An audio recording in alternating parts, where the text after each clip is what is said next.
This channel does not promote any violent, harmful, or illegal activities. All content provided by this channel is meant for an educational purpose only. টিভি9 বাংলায় স্বাগত। আবারও বিকেল ৫টা ৫৭ hotspot নিয়ে পৌঁছে গেছি আমি শর্মিষ্ঠা। আর হটস্পট তো এখন নতুন রূপে একাধিক হটস্পট। আজকের ইস্যুগুলো মূলত কি? হটস্পটের ইস্যুগুলো কি? বরাত জোরে গুলি, মানে বরাত জোরে গুলি থেকে কেউ বেঁচে গেল, প্রশ্ন উঠছে বেলঘরিয়ার ঘটনায়, তুলে ধরবো। দ্বিতীয় বিষয়, স্বাস্থ্য কেন্দ্র তুমি কার? স্বাস্থ্য কেন্দ্র ভেঙে গুড়িয়ে দিল এক ব্যক্তি। সরকারি জায়গা কিভাবে ভেঙে গুড়িয়ে দেয়, এই প্রশ্ন তো উঠছে, দেখাবো। কর্মতীর্থে পার্টি অফিস, ভাবুন এখন কি না হচ্ছে। কর্মতীর্থ সরকারি জায়গায়, সেখানে আবার পার্টি অফিসও হচ্ছে। আর রাজনীতির রোজ নামচা, মানে ওই যে যেতে যেতে রাজনীতির খবর তো অবশ্যই যাচ্ছে। চলুন বেরোনো যাক, শুরুটা করি বেলঘরিয়া থেকে।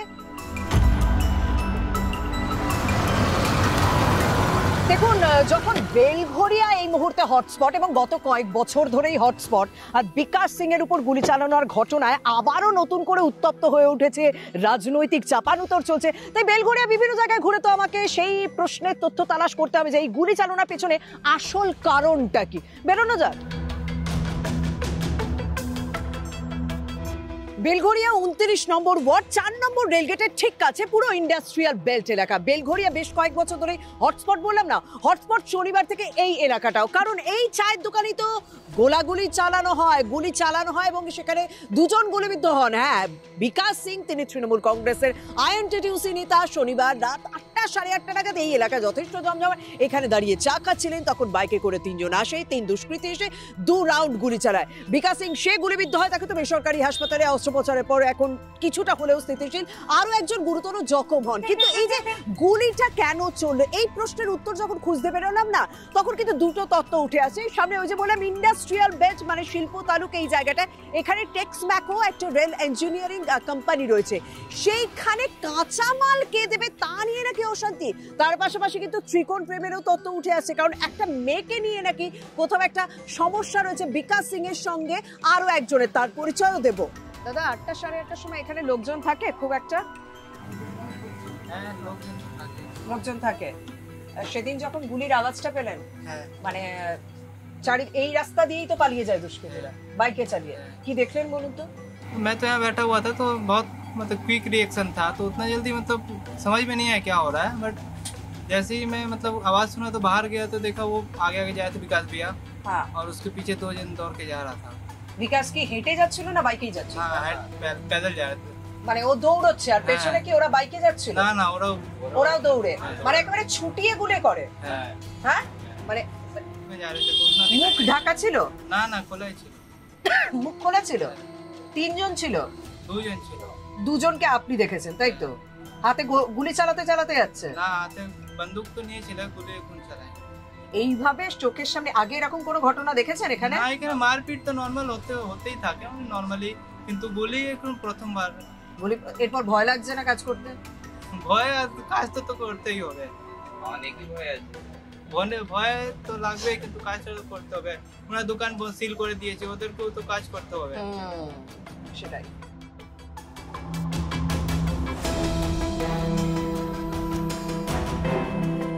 এলাকায় রীতিমতো একটা চাপা আতঙ্ক রয়েছে, কিন্তু কোন রাস্তা দিয়ে পালিয়ে গেল দুষ্কৃতীরা এবং কোন রাস্তা দিয়ে বিকাশকে রীতিমতো ছুটতে নিয়ে গিয়েছে হাতে বন্দুক নিয়ে সন্ধ্যে 8টা সাড়ে 8টা নাগাদ, তখন এইখানকার অবস্থাটা কিরকম? বলা হচ্ছে মোটামুটি লোকজন থাকে, যেহেতু এখানে টেক্সম্যাকো সংস্থার কারখানা রয়েছে। এই রাস্তা দিয়ে বিকাশ দৌড়তে থাকে এবং তার পিছন 3 জন দুষ্কৃতী ওইখানে এসেছিল। কিন্তু বলা হচ্ছে এই রাস্তা দিয়ে যারা দেখেছেন তারা বলছেন যে 2 জন দুষ্কৃতীকে হাতে বন্দুক নিয়ে রীতিমতো এই রাস্তা দিয়ে দৌড়তে দেখা যায়। অর্থাৎ ওইখানে 1 রাউন্ড গুলি চালানো হয়েছে এবং তারপর রীতিমতো তাকে তাড়া করে নিয়ে যাওয়া হয় এই রাস্তা দিয়ে। বলা হচ্ছে এই বেলঘরিয়ার এই চত্বর মাঝে মাঝে অশান্তি হতে থাকে, কিন্তু গুলিগোলা চালানোর ঘটনা এইবার প্রথম। তাই কোথাও একটু হলেও ভয় রয়েছে সাধারণের মনে। টেক্সম্যাকোর কথা শোনা যাচ্ছে কামারহাটির বিধায়ক মদন মিত্রের গলায়। অন্যদিকে কাউন্সিলর, এই 29 নম্বর ওয়ার্ডের কাউন্সিলর, তার গলাতেও এই টেক্সম্যাকোর নাম শুনে আসছে। এই ঘটনা এখনো পর্যন্ত আমরা কটা নাম পেলাম? এখনো পর্যন্ত নাম পেলাম বিকাশ সিং, যে গুরুতর আহত, ইন্দোল যাদব, যে নাকি বিকাশ সিংকে গুলি চালানোর ঘটনায় ইনভলভ। আরো একটা নাম কোথায় এলো? ভিকি যাদব, তার বাইকে করে নাকি দুষ্কৃতীরা এসে এই হামলা চালিয়েছে।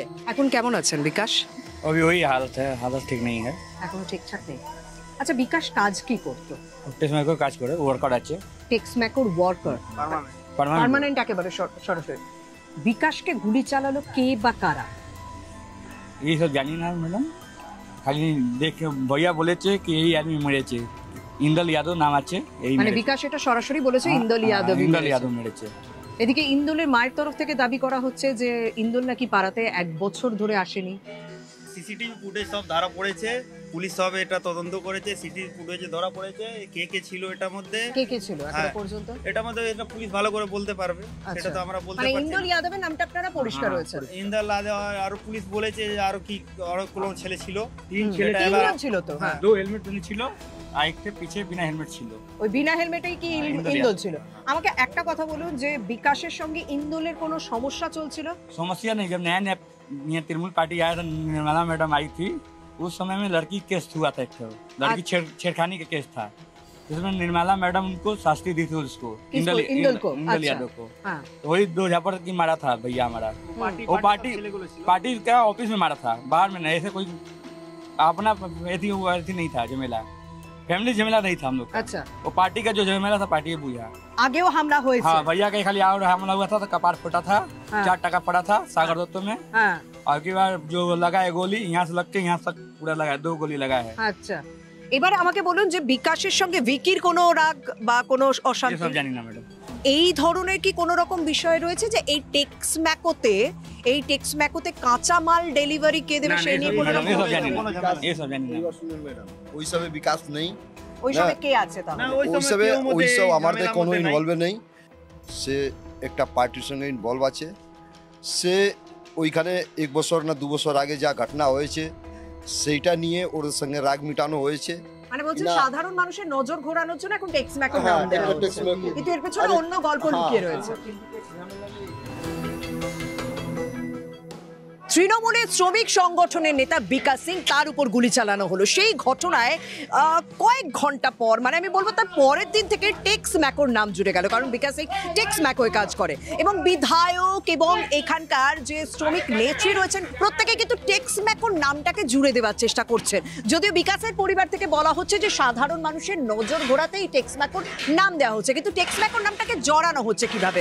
বলা হচ্ছে এই টেক্সম্যাকো ইদানিংকালে বেশ ভালো ভালো বরাত পাচ্ছিল, শুধুমাত্র এই দেশে নয় বিদেশ থেকে, ইউরোপ থেকে, আমেরিকা থেকেও বরাত পেতে শুরু করেছিল এই Texmaco rail and engineering limited. এবং বলা হচ্ছে যে এই টেক্সম্যাকোতে স্ক্র্যাপ অর্থাৎ কাঁচা মাল কে দেবে সেই নিয়েই নাকি অশান্তি।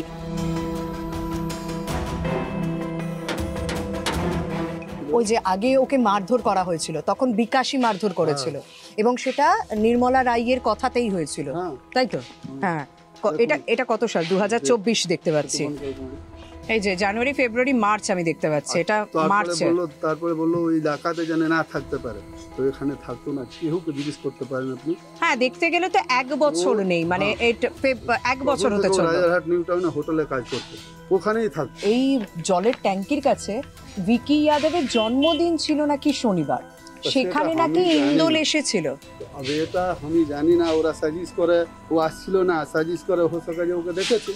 আচ্ছা, হাসানোর জন্য তো ডাকা হয়, সাজিশ করে না। আচ্ছা, ও তো আসতো না 1 বছর ধরে, 1 বছর ধরে আসতো না, কিন্তু ভিকির জন্মদিনে সেদিনকে ওকে ডাকা হয়েছিল। তাহলে এসছে না হলে কি করে আসবে? আমি তো দেখিনি, বাড়িতে আসেনি। আপনি এই কামরা আছে গিয়ে ও বাড়িতে দেখতে পারেন, এইদিকে আসেনি বাড়িতে, আশেপাশে কেউ কিছু, আমাদের কিছুই জানি না। ও, বাড়ি একটুও খবর নেই কেউ এসছে। তো হঠাৎ করে ইন্দোলকে ফাঁসাচ্ছে কেন বলুন তো? আরে এই তো আমাদের উপর অত্যাচার কেন হচ্ছে আমি বুঝতে পারছি না। 2 বার ওকে মারা হয়েছে, 2 বার কেসও হয়েছে। আচ্ছা, মানে যদি ইন্দোলকে কেউ ফাঁসিয়ে থাকে তাহলে ফাঁসাচ্ছে কে? ওই ম্যাডামের কথা শুনে নি, নির্মলা রায়। হ্যাঁ, ম্যাডামের কথা যদি শুনতো, ওনার সঙ্গে থাকতো, কোনো কেস হতো না। এই হতো, দেখেনি। মানে ওন ম্যাডামের সঙ্গ ছেড়ে অন্য কারোর দিকে যেতে চেয়েছিল কি? আর এটা আমি তো বলতে পারবো না দিদি। মানে ইন্দোল তৃণমূল করতো তো? তৃণমূলের লোক, তৃণমূলেরই লোক। এখানে শনিবার করে বার্থডে সেলিব্রেশন ছিল? বার্থডে কার? ভিকি ভাইয়া কার? কোথায় ছিল? ও এইখানটাতেই ছিল। কতক্ষণ ধরে চলছিল? সন্ধ্যে 6টা থেকে শুরু, গানা চালাতা। আচ্ছা,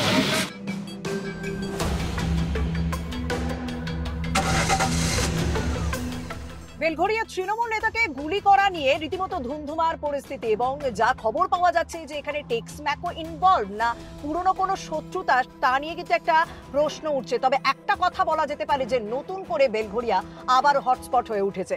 কাকিনাড়া, ভাটপাড়া, বেলঘরিয়া এই জায়গায় যখনই এই ধরনের গুলি গোলার ঘটনা ঘটে না তখন স্বাভাবিকভাবে রাজ্যের শাসক দলের নাম কিন্তু জড়িয়ে যায়। আর এবারও সেই একই ঘটনাটা ঘটেছে। তবে তথ্য তারাস্ত করতেই হবে যে যা অভিযোগ উঠছে সেটা সত্যি না কোথাও চোখে ধুলো দেওয়া হচ্ছে টেক্সম্যাকোর নাম নিয়ে, না আদেও কোনো রকম একটাই দলের নেতার মধ্যে কোনো গোষ্ঠীর কি বেশ একটা মানে একটা সমস্যা হয়ে উঠেছিল, কেউ মাথা চাড়া দিয়ে উঠছিল, এই প্রশ্ন কিন্তু উঠছে।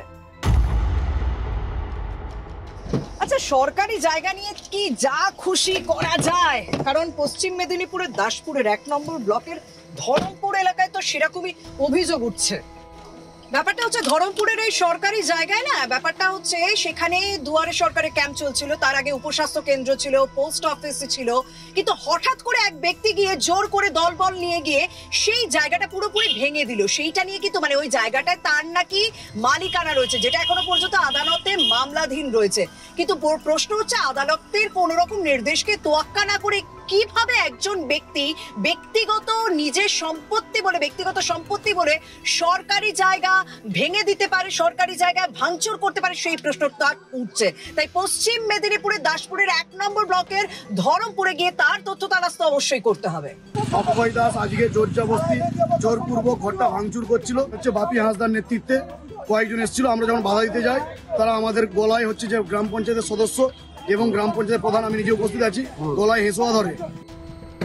দিনের আলোয় সরকারি জায়গা ভাঙচুর করা হচ্ছে, স্বাভাবিকভাবে স্থানীয়রা তো ছুটেই আসবেন এবং পঞ্চায়েত সদস্য তারাও ছুটে এলেন। রীতিমতো অভিযোগের বন্যা বয়ে গেল। আর যে ব্যক্তি এই ঘটনার সঙ্গে জড়িত অক্ষয় দাস, তাকে তো ইতিমধ্যে গ্রেপ্তার করা হয়েছে। আমরা গিয়েছিলাম, ওখানে যথারীতি কাজ হচ্ছিল, কেউ ওখানে অস্ত্র নিয়েও যায়নি, আর কারোর সাথে প্রধান বলো ওখানকার যে গ্রাম সদস্য কারোর সাথে তর্ক বিতর্ক হয়নি। ওই তখন বললাম না যে সরকারি সম্পত্তি নিয়ে বর্তমানে কালে কি যা খুশি করা যায়। যে দাসপুরে দেখলেন যে সরকারি সম্পত্তি ভাঙা হয়েছে, মুর্শিদাবাদের নওদায় সরকারি সম্পত্তি দখল করে পার্টি অফিস খোলা হয়েছে এবং খোদ শাসক দলের বিরুদ্ধে অভিযোগ উঠছে। নওদার বালি 2 নম্বর গ্রাম পঞ্চায়েতে এই ঘটনা। আসলে কয়েক বছর আগে এখানে না সরকারি উদ্যোগে কর্মতীর্থ তৈরি করা হয়েছিল, তার কয়েক বছরের মধ্যে সেখানে পার্টি অফিস খুলে গেল। আমি যতদূর জানি যে পার্টি অফিসের সঙ্গে কর্মতীর্থ বা কর্মসংস্থানের কোনো সম্পর্ক থাকে না। যদি কেউ গায়ের জোরে সেখানে পার্টি অফিস খুলেও নেয় তাহলে সেটা কারা উদ্বোধন করলো? আমার কাছে তো যা তথ্য রয়েছে সেটা উদ্বোধন করেছে জেলা পরিষদের শিক্ষা কর্মাধ্যক্ষ এবং ব্লক তৃণমূল সভাপতি নিজে। গোটা মুর্শিদাবাদ জেলা না, গোটা বাংলা জুড়েই সরকারি সম্পত্তি নিজের সম্পত্তি ভেবে নেওয়াটা মুখ্যমন্ত্রীর মাধ্যম দিয়ে তার দলীয় কর্মী এবং নেতৃত্বরা কিন্তু জানে। একটা পার্টি অফিস তার একদিনে বানানো হয় না। এই ঘটনাকে আমরা ধিক্কার জানাবো।